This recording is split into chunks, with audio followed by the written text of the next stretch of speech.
Epione pain management and regenerative centre. ఇక మీ నొప్పులు శాశ్వతం కావు.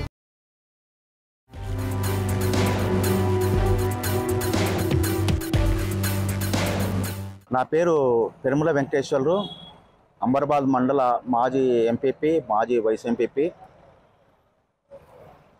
ఈ నల్లమల ప్రాంతాన్ని నీలకంఠ క్షేత్రంగా వర్ణిస్తారు. ఈ నల్లమల ప్రాంతంలో అనేక శివలింగాలు, శివాలయాలు ఉన్నాయి. అందులో పవిత్రమైనది మరో అమర్నాథ్, అంటే మరో అమర్నాథ్గా ఉన్నటువంటి శనేశ్వరం. యాక్చువల్గా వాస్తవంగా అది శనేశ్వరాలయం. అక్కడ ప్రతి సంవత్సరము చైత్ర శుద్ధ పౌర్ణమి రోజు ఒక పుట్టలో చెదలు వచ్చినట్టుగా జనము లక్షలాది మంది వస్తుంటారు. ఆ చైత్ర శుద్ధ పౌర్ణమి కంటే ముందు నుంచి లక్షలాది మంది జనం వస్తుంటారు. ఎక్కడి నుంచి వస్తారు, ఎట్లా అనేక రాష్ట్రాల నుంచి, అనేక జిల్లాల నుంచి, అనేక ప్రాంతాల నుంచి వస్తుంటారు ఈ నల్లమల ప్రాంతానికి. వాస్తవంగా ఈ చైత్ర శుద్ధ పౌర్ణానికి 2 రోజుల ముందు, 2 రోజుల తర్వాత వర్షం కూడా వస్తుంది. అది ఏందో మహిమ, ఆ శనేశ్వరుని, ఆ ఈశ్వరుని మహిమ కావచ్చు. ఈ ప్రాంతానికి ఇన్ని వందల బండ్లు, ఇన్ని వాహనాలు, 2 వీలర్స్ కానీ, 4 వీలర్స్ కానీ, బస్సులు కానీ, అనేక రకాల వాహనాలు వస్తుంటాయి. అటవీ శాఖ వారు గతంలో ఎలాంటి టోల్ రుసుము లేకుండానే ఈ చలేశ్వర జాతరను, చలేశ్వర ఉత్సవాన్ని నల్లమల చెంచులు మాత్రమే నిర్వహించేది. ఆ చెంచులు వాళ్ళ యొక్క పవిత్రతను కాపాడుకుంటూ చెంచుల ఆధ్వర్యంలో నిర్వహించేది. రాను రాను రాను అటవీ శాఖ వాళ్ళు వాళ్ళ ఆధీనంలో తీసుకొని ఈ ఈ చలేశ్వర ఉత్సవాన్ని దినాలను, భక్తులు దర్శించుకునే దినాలను తగ్గించుకుంటూ వస్తున్నారు. అది కరెక్ట్ కాదు. ఈ టోల్ రుసుములు కూడా తగ్గించాలి. భక్తులకు ఇటువంటి భారం పడకుండా చూడాలి. భక్తులు దర్శించుకోవడానికి ఈ తండోపతండాలుగా వచ్చి ప్రమాదాలకు గురి కాకుండా కొద్ది సడలించి 4-5 రోజులు, యాక్చువల్గా అయితే 1 వారం రోజులు ఇస్తే బాగుంటుంది. ఈ అటవీ శాఖ అధికారులు, రాష్ట్ర అటవీ శాఖ మాతులు శ్రీమతి కొండ సురేఖ గారు కూడా దీనిపైన దృష్టించి మరో అమర్నాథ్గా పేరు ఉన్నటువంటి చలేశ్వర ఆలయాన్ని దర్శించుకోవడానికి సడలింపులో టోల్ రుసుములో కానీ, భక్తులు దర్శించుకునే దినాలలో కానీ సడలింపులు ఇవ్వాలి. ఈ నల్లమల ప్రాంతంలో నుండి ఈ నీలకంఠ క్షేత్రాన్ని, లొద్ది మల్లయ్య కానీ, తర్వాత మల్లెల తీర్థం కానీ, తర్వాత ఇక్కడ ఈ మల్లెల తీర్థం తర్వాత ఇదేంటి లొద్ది మల్లయ్య తర్వాత ఇక్కడ ఉంది కాదు, ఇది ఇక్కడ ఉమామహేశ్వరము, అంతర్గంగా, లొద్ది మల్లయ్య, మల్లెల తీర్థము, ఇవన్నీ కూడా శివునికి సంబంధించినటువంటి దేవాలయాలు, లింగాలు ఉన్నటువంటి దేవాలయాలు. ఈ ప్రాంతాన్ని దర్శించుకుంటే చాలా పవిత్రమని చెప్పని ఆనాడు కొన్ని వందల సంవత్సరాల క్రితమే ఈ చలేశ్వరాన్ని దర్శించుకోవడానికి ఇది చైత్రశుద్ధ పౌర్ణమిని నిర్ణయించిండ్రు. ఈ చైత్రశుద్ధ పౌర్ణమి ఎలాంటి రేడియోలు లేని, టీవీలు లేని కాలంలోనే తండోపతందలుగా లక్షలాదిగా జనం వచ్చేది.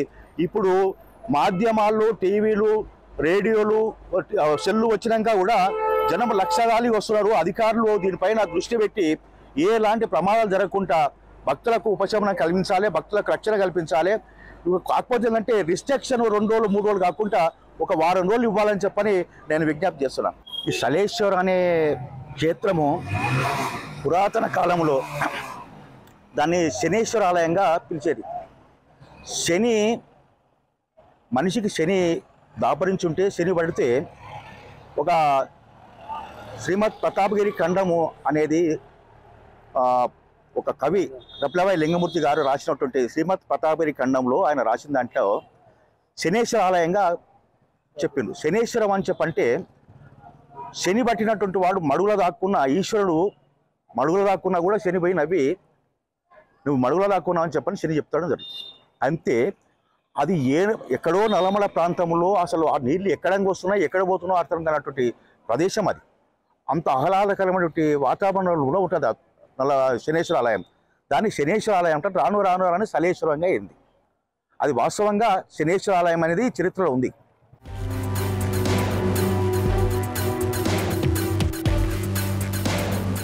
ఈ నెల 22వ తారీఖు పొద్దున ఉదయం 6 గంటల సమయం నుంచి చలేశ్వరం జాతరకి పర్మిషన్ ఇవ్వడం జరిగింది.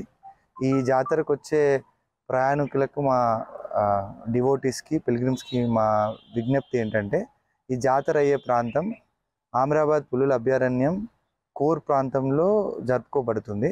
సో ఇక్కడ అనేక రకమైన జీవ వైవిధ్యాలు అనేటివి ఇక్కడ అనేక రకమైన జంతువులు, పులి నుంచి జింకల వరకు అన్ని రకాల జంతువులు ఇక్కడ బతుకుతున్నాయి. కాబట్టి ఎటువంటి ప్లాస్టిక్ పదార్థాలు కానీ ఇంకా ఎలాంటి వ్యర్థ పదార్థాలు కానీ అక్కడ పడేసినా అది ప్రకృతికి జంతువులకి భంగం కలుపుతుంది. కాబట్టి అది గుర్తుపెట్టుకొని దానికి అనుగుణంగా ఈ అభయారణ్యంలో ఉన్నంతసేపు నడుచుకోవాలని కోరుకుంటున్నాం.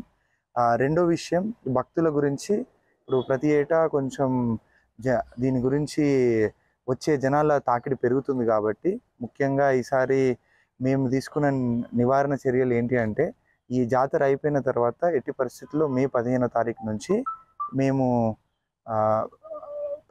ప్రతిరోజు సఫారీ బాటలో, ఎకో టూరిజం బాటలో దేవుని దర్శించుకునే అవకాశం ఇస్తాం. కాబట్టి ఎవరైనా వృద్ధులు కానీ ఎప్పుడైనా ప్రశాంతంగా చూద్దామని అనుకున్న వాళ్ళు, ఇది లాస్ట్ కాదు, దీని తర్వాత మళ్ళీ మనకు అవకాశం వస్తుంది. కాబట్టి దాన్ని బట్టి మీరు ప్లాన్ చేసుకోవాల్సిందిగా కోరుతున్నాం. అండ్ ఇప్పుడు భక్తులు ఎవరైతే వస్తున్నారో, బికాజ్ శైలేశ్వరం అనేది చాలా డిఫికల్ట్ ట్రెక్, చాలామంది జనాలు ఉంటారు. కాబట్టి ఆరోగ్య పరిస్థితులు ఫిట్గా ఉన్న వాళ్ళు మాత్రమే ఈ యాత్రకు రావాల్సిందిగా కోరుతున్నాము. అండ్ ఎవరైనా వచ్చినా కూడా జాగ్రత్తగా ప్రశాంతంగా ఎటువంటి చెత్తపడేయకుండా ఆ దేవుడిని అటు అభయారణ్యాన్ని వీక్షించాలని కోరుకుంటున్నాం.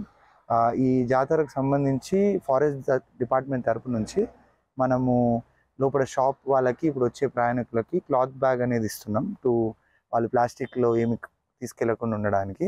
అలా కాకుండా డిస్ట్రిక్ట్ కలెక్టర్ ఆధ్వర్యంలో మీటింగ్ జరిపించి అనేక డిపార్ట్మెంట్లకు వాళ్ళ శాఖపరమైన రోల్స్ అనేవి డిఫైన్ చేయబడింది. ఆర్డబ్ల్యూఎస్ వాళ్ళు వాటర్ సప్లై చూసుకుంటున్నారు. అది కాకుండా ఐటీడీఏ వాళ్ళు ఇప్పుడు లాస్ట్ టైం కొన్ని ప్రాంతాలు అంధకారంగా ఉండడం వల్ల కొంచెం ట్రాఫిక్ ఇబ్బందులు అయినాయి. కాబట్టి ఐటీడీఏ తరఫున వాళ్ళకి లైటింగ్ సదుపాయాలు కల్పిస్తున్నారు. అలాగే ఐటీడీఏ లోకల్ చెంచులకు ఉపాధి రావాలి కాబట్టి వాళ్ళకి లోన్ల రూపంలో 12 లక్షలు ఇవ్వడం జరిగింది, సో దట్ వాళ్ళకు ఉపాధి పెరగడానికి. అపార్ట్ ఫ్రమ్ దట్, ఇప్పుడు అది కాకుండా జాతరలో లాస్ట్ టైం 2 విషాద ఇన్సిడెంట్ జరిగాయి. సో అప్పుడు మాకు తెలిసింది ఏంటంటే, చాలామంది ఆరోగ్య పరిస్థితులు బాగాలేకున్నా అత్యంత రిస్కీ అయినది జాతర అనేది ఓన్లీ ఫిజికలీ ఫిట్ ఉన్న వాళ్ళే తీసుకోవాల్సిందిగా కోరుతున్నాము. వచ్చే వాళ్ళు కానీ ఎవరికైనా ఆరోగ్యపరమైన ప్రాబ్లం ఉన్నా తర్వాత రావాలనుకున్న వాళ్ళకు కూడా అవకాశం కల్పిస్తాం. కాబట్టి దాన్ని అనుగుణంగా రావాల్సిందిగా కోరుకుంటున్నాం.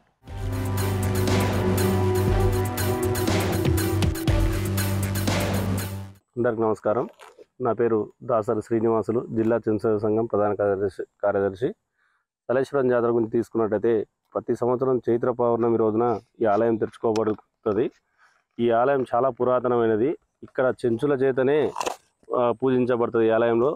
కాబట్టి ఈ యొక్క చైత్ర పౌర్ణమి రోజు దర్శనం చేసుకున్నట్టయితే చాలా పుణ్యం కలుగుతాయని భక్తుల యొక్క అపార నమ్మకం. కాబట్టి ఆ రోజు చాలామంది భక్తులు రావడం జరుగుతుంది. ఇక్కడ భక్తుల దృష్టిలో ఉంచుకొని ఫారెస్ట్ అధికారులు గతంలో 10 రోజులు పర్మిషన్ ఉండేది, ఇప్పుడు పులుల అభయారణ్యం అని చెప్పి దీన్ని 3 రోజులకే కుదించడం జరిగింది. ఈ విధంగా చేయకుండా మినిమం 5 రోజులన్నా చేసి భక్తులకు సౌకర్యం కల్పిస్తే బాగుంటుంది. అదేవిధంగా చెంచులు మా తాత ముత్తాతలకు వెళ్ళి ఇక్కడ పూజలు చేస్తున్నారు. ఈ యొక్క ఆలయం దర్శించుకున్నట్టయితే ఈ ఆలయం ప్రత్యేకత ఏంటంటే, సంవత్సరంలో ఒకటే రోజు అంటే ఒకటే నెలలో చైత్ర పౌర్ణమి రోజే ఉంటుంది. కాబట్టి ఏప్రిల్ నెలనే వస్తుంది. కాబట్టి ఖచ్చితంగా మినిమం 10 రోజులు ఉన్నదాన్ని 5 రోజులన్నా చేసి భక్తులకు సౌకర్యం కల్పిస్తే బాగుంటుందని కోరుకుంటున్నాం.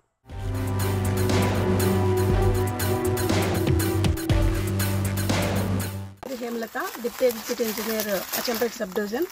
ఇక్కడ శైలేశ్వరంకి వచ్చే భక్తులకి మనకి డ్రింకింగ్ వాటర్ సప్లై కోసమని, వసతి కోసమని మనం 3 రోజులు 22nd, 23rd, 24th రోజు నీటి సరఫరా కోసం మన వచ్చే భక్తులకు ఎటువంటి ఇబ్బందులు కలగకుండా మనం అన్ని ఫెసిలిటీస్ ఇక్కడ అవైల్ చేయడం జరిగింది.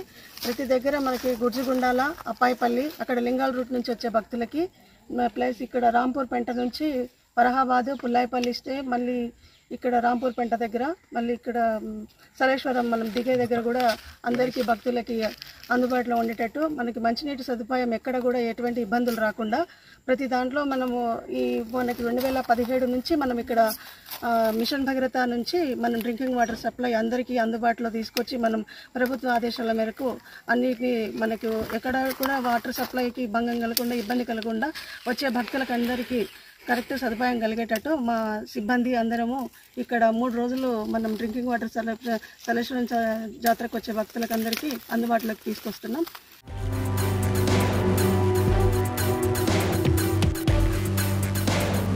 మరిన్ని వీడియోస్ కోసం ఛానల్ ని సబ్స్క్రైబ్ చేయండి. లేటెస్ట్ అప్డేట్స్ కోసం వాట్సాప్ ఛానల్ ని ఫాలో చేయండి.